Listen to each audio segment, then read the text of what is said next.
हैं मध्य प्रदेश के मुख्यमंत्री मोहन यादव जी के अपने परिवार की। वो मोहन यादव जी जिनके मुखिया नरेंद्र मोदी जी जो माननीय प्रधानमंत्री हैं, जिन्होंने देश से कहा था न खाता हूं न खाने दूंगा। लेकिन आज देश का आम आदमी पूछ रहा है कि मोदी जी, राम मंदिर ट्रस्ट में जो हेरा फेरी, जो चोरी हुई और उसके बाद उज्जैन की जो ये कहानी निकल कर आ रही है, जरा ये बताइए कि अगर सत्ता वालों का अपना परिवार विकास का सबसे बड़ा फायदा बटोरते दिखे, तो जो वादा आपने हम लोगों से किया था, आम आदमी से किया था कि ना खाएंगे ना खाने देंगे, उस वादे पर भरोसा कैसे टिके? और वैसे भी कहानी सिर्फ भरोसे की नहीं है, जेब की है, क्योंकि इसी उज्जैन में एक मिडिल क्लास आदमी एक प्लॉट खरीदता है तो 20 साल तक ईएमआई भरता है, और उसी शहर में एक परिवार ने 2 साल में कई एकड़ जमीन खरीद ली। और केवल जमीन खरीदने कहानी थोड़ी है, सवाल तो यह है ना कैसे खरीदी गई, कहां खरीदी गई, किस जानकारी पर खरीदी गई। और जो जानकारी निकली है वो आपको हैरान करने वाली है, क्योंकि इंडियन एक्सप्रेस की खबर कहती है कि जहां सरकार के हाईवे आने वाले थे, जहां सरकार मास्टर प्लान में खेत की जमीन को रिहायशी कमर्शियल में बदलने वाली थी, जहां सिंघस की चौड़ी सड़कें बननी थी, यानी जहां पर आज मिट्टी का रेट है और भविष्य में वो रेट करोड़ों का होता, वहां पर जमीन खरीदी गई। तो क्या यह केवल इत्तेफाक है कि जो परिवार इससे खरीद रहा है उस परिवार का एक व्यक्ति मुख्यमंत्री है? क्या ये पहले से भांप लेने वाली अकल है, किस्मत है, या फिर अंदर की जानकारी का खेल? और यहीं से सारा सवाल भरोसे का उठना शुरू हो जाता है। फिलहाल इन सवालों को लेकर मुख्यमंत्री का दफ्तर खामोश है, विपक्ष इस्तीफा मांग रहा है, चुप्पी कई सारे सवाल खड़े कर रही है कि खरीद का पैमाना कितना बड़ा है मोहन यादव के परिवार की जमीन को लेकर। तो देखिए, सबसे पहले हम एक बात साफ कर देते हैं ताकि मोहन यादव के समर्थक जो हैं वो ये ना कहें कि भैया हम निष्पक्षता से नहीं पढ़ रहे। अभी ये आरोप है, कोर्ट का फैसला नहीं आया है, ठीक बात है, हम ये मानकर इस खबर को बताएंगे। सीएम और उनके दफ्तर ने अखबार के सवालों का अब तक कोई जवाब नहीं दिया। ये बात हम जनता को बताना चाहते हैं। परिवार के करीबी लोग इशारों इशारों में जो अपने आईटी सेल के जरिए बात बढ़वा रहे हैं वो ये कि बरसों पुराना धंधा है, और ये बात आधी हद तक सही भी है, क्योंकि खरीद फरोख्त सिर्फ कुर्सी मिलने पर शुरू नहीं हुई। मोहन यादव के शिक्षा मंत्री रहते यानी 2021 से 2023 के बीच भी परिवार ने अच्छी खासी जमीन खरीदी थी।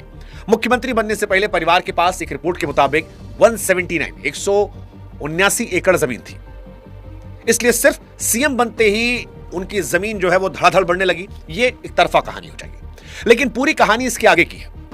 13 दिसंबर 2023 को जब मुख्यमंत्री बने मोहन यादव, कुर्सी संभाली, उसके बाद जो आज खुलासा इंडियन एक्सप्रेस की पड़ताल ने किया है उसके मुताबिक 2 साल में 137 प्लॉट और 168 एकड़ जमीन और जुड़ गई, और वो कुल 45 करोड़।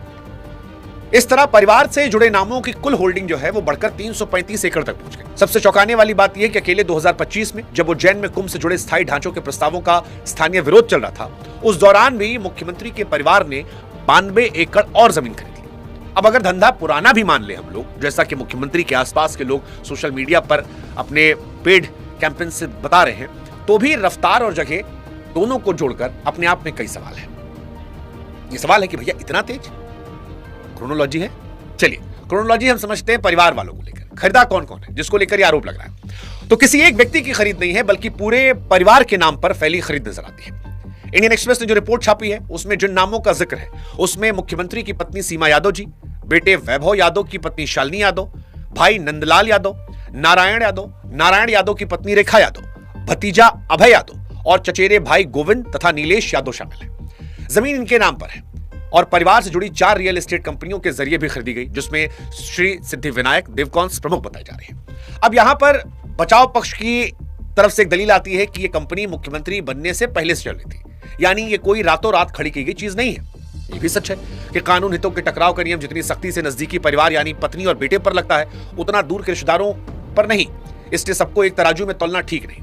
पर दूसरी तरफ सवाल यह भी है कि जब खरीदने वालों में मुख्यमंत्री की पत्नी, बेटा, बहू और भाई शामिल हो, तो पूरी तरह बाहरी रिश्तेदारों का निजी मामला कहकर कैसे अलग कर सकते हैं? नाम चाहे जितने अलग हो, सवाल घूम फिरकर एक ही पते पर आते हैं, और वो है मुख्यमंत्री का पता, मुख्यमंत्री मोहन यादव से जुड़े लोगों का। अब इस जमीन को लेकर बवाल क्यों है?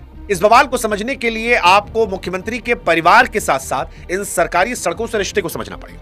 इस पूरी कहानी का सबसे चुभने वाला हिस्सा यही है, और यही इसे आम जमीन खरीद फरोख्त से अलग करता है। इंडियन एक्सप्रेस की पड़ताल कहती है कि मुख्यमंत्री बनने के बाद खरीदी गई 168 एकड़ में से करीब 111 एकड़ ठीक उन सड़क परियोजनाओं के बगल में है जिनकी घोषणा मोहन यादव की सरकार ने की। रिपोर्ट में उज्जैन, इंदौर, उज्जैन नागदा, उज्जैन बदनगर जैसे मार्गों पर और कई इलाके जैसे पांड्या खेड़ी इलाका है। यहां पर मास्टर प्लान 2035 के तहत जमीन का इस्तेमाल खेती से बदलकर रिहायशी और व्यावसायिक कर दिया गया। अगर आप अकेले पांड्या खेड़ी में बात करें तो परिवार ने करीब 18 एकड़ ऐसी जमीन खरीदी है जिसे नए सिरे से व्यवसायिक घोषित किया गया। यानी सीधा सवाल यह है कि जब किसी सरकार के मुखिया को पहले से पता है कि कहां सड़क आएगी और कहां कीमत उछाली जाएगी और ठीक वहीं परिवार की जमीन निकल आए, तो क्या इसे आप अच्छी किस्मत कहेंगे? पर ईमानदारी से दूसरी तरफ की बात भी कर लेते हैं। इन परियोजनाओं के प्लान और नोटिफिकेशन 2019-20 से सार्वजनिक थे, यानी कोई गुप्त जानकारी नहीं थी। लेकिन सबसे अहम यह है कि अब तक रिपोर्ट में कोई ईमेल, मैसेज या गवाह या सीधा सबूत नहीं आया जो ये दिखाए कि अंदर की जानकारी का इस्तेमाल हो। फिलहाल ये सिर्फ टाइमिंग और इत्तेफाक का जोड़ है। सत्ता की सड़क और परिवार की जमीन का एक ही नक्शे पर मिल जाना सवाल खड़ा करता है, लेकिन क्योंकि जवाब जो है जांच के दायरे में है, तो हम इसे आपके ऊपर छोड़ देते हैं कि आप इसे मासूम इत्तेफाक मानते हैं या क्रोनोलॉजी को जोड़कर आपके दिमाग में कोई फैसला हो रहा है। वैसे जमीन मुनाफे में कैसे बदल रही है यह भी समझना जरूरी है। जमीन सिर्फ खरीद कर रखना एक बात है और उसे बढ़ी कीमत पर मुनाफे में बदलना दूसरी बात। रिपोर्ट के मुताबिक ये दूसरा कदम भी उठा, यानी जहां कल तक खेत थे वहां हाउसिंग कॉलोनियां, फ्लैट बनने की तैयारी। रिपोर्ट के मुताबिक मध्य प्रदेश के मुख्यमंत्री मोहन यादव के चचेरे भाई गोविंद यादव ने एक इलाके में कई सौदों से बड़ी जमीन जुटाकर उसे बिल्डर के साथ रेवेन्यू शेयर पर दिया। नीलेश यादव ने अपने एक ब्रांड के तहत कई हाउसिंग प्रोजेक्ट रेरा में रजिस्टर कराए। इसका सीधा मतलब समझिए, सरकार सड़क बनाती है, उससे इलाके की कीमत बढ़ती है, बढ़ी हुई जमीन पर प्रोजेक्ट खड़ा होता है और मुनाफा उस परिवार की जेब में जाता है जिसका मुखिया मध्य प्रदेश की सरकार चला रहा है।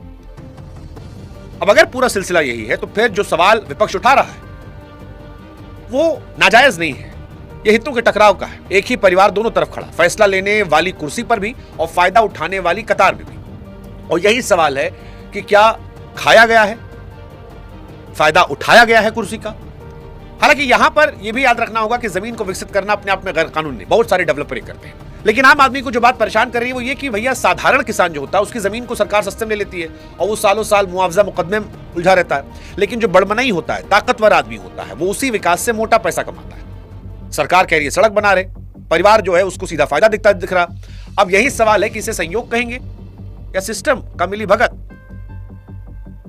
और इन आरोपों में सच्चाई है, क्योंकि मोहन यादव के परिवार को लेकर जिस स्कैम की बात चल रही है उसको लेकर विपक्ष तीखे शब्दों का इस्तेमाल कर रहा है, खुलकर कह रहा है कि सत्ता की सड़कें परिवार की संपत्ति। कुछ नेता तो मोहन यादव को मध्य प्रदेश का नया जमींदार कह रहे हैं। इन आरोपों के दम पर मुख्यमंत्री से उनका इस्तीफा मांगा जा रहा है, एक स्वतंत्र जांच की मांग की जा रही है। प्रदेश में विरोध लगातार तेज हो रहा है। सबसे चुभने वाला राजनीतिक सवाल यही है कि भैया मोदी जी कहे थे ना खाऊंगा ना खाने दूंगा, उनके वादे का क्या हुआ?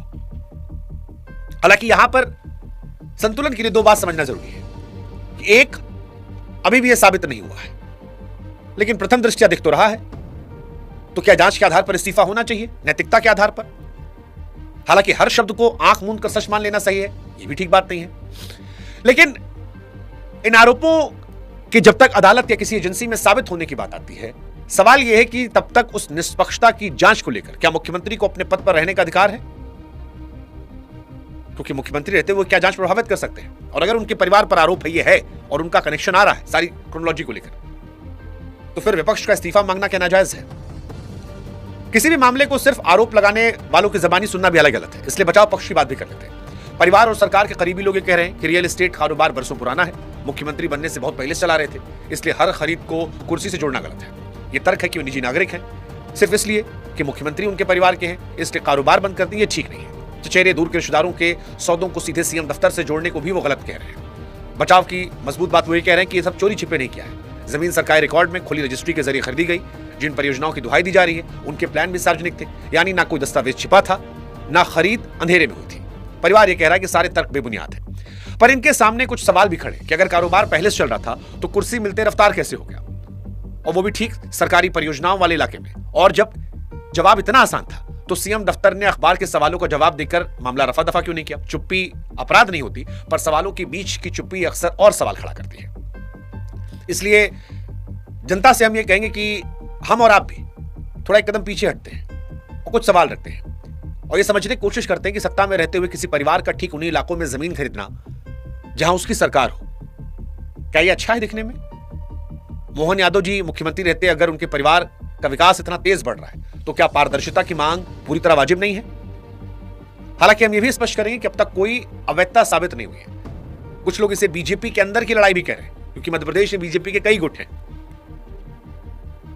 एक गुट तो शिवराज जी वर्सेस मोहन यादव का ही है, और भी बहुत सारे गुट हैं। शिवराज जी के बहुत सारे काम मोहन यादव ने रोक दिए थे, तो क्या बीजेपी के अंदर से किसी ने लीक किया? क्या ये लड़ाई Congress versus BJP, Indian express versus के खुलासे से ज्यादा बीजेपी वर्सेस बीजेपी की है? ये बड़ी कहानियां हैं। इन सवालों के जवाब वक्त से आएंगे, लेकिन यह भी सच है कि हमारे देश में रियल एस्टेट सिर्फ एक दल नहीं, लगभग हर पार्टी के नेता, उनके परिवार कहीं ना कहीं जुड़े, क्योंकि उसमें पैसा बहुत है, बहुत पैसा है। लेकिन क्योंकि ये मुख्यमंत्री हैं और ये खबर निकलकर सामने आई है, इसलिए सवाल बहुत सारे हैं। और क्योंकि मोदी जी गए भी थे, ना खाऊंगा ना खाने दूंगा, तो चुप रहकर पुराना धंधा कहकर बात तो नहीं टलेगी। आखिरी फैसला हम आपके हाथ में छोड़ते हैं। कानून का फैसला आएगा, वो आएगा। आप भी देखिए और सोचिए कि आप लोग इसे पुराने कारोबार का अगला कदम मानते हैं या पद का फायदा। लेकिन एक बात पर शायद दोनों पक्ष सहमत होंगे कि सत्ता की सड़क हो या परिवार की जमीन, सच सिर्फ एक ईमानदार जांच से निकलेगा, और यह सबसे जरूरी है। और इसी जांच से, ईमानदार जांच से, मोदी जी का बात भी सही होगा कि भाई ना खाएंगे ना खाने देंगे।